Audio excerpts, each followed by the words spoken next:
Hondude Nation, what's going on? Alright, so little update. We're just doing some little odds and ends. Got a bag of these bad boys to replace some of the ones I lost over the last riding season, and just from when you take them out, sometimes you screw them up. They're kind of fragile. I got to do a quick oil change on it. I cleaned the rad, put in new fluid. I got some SC1 to go over it. I got to take the racks off, hit these little patches like this.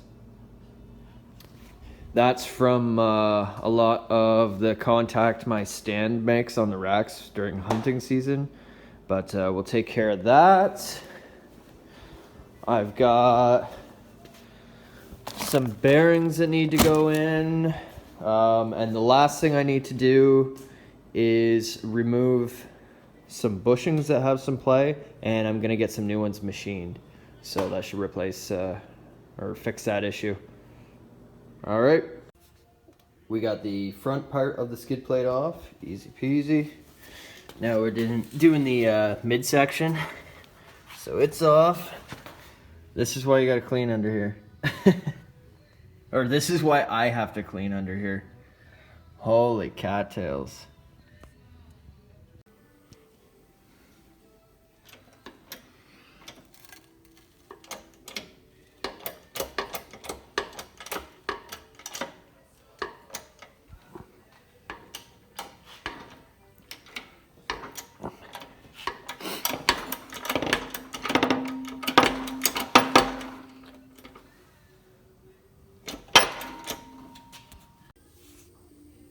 Got the snap ring back in. Good to go. So we've ran into a bit of a problem with the bushings on the Rubicon in the rear upper arm. Apparently Honda made them so that you can't change them and you have to change the entire arm instead of just the bushings.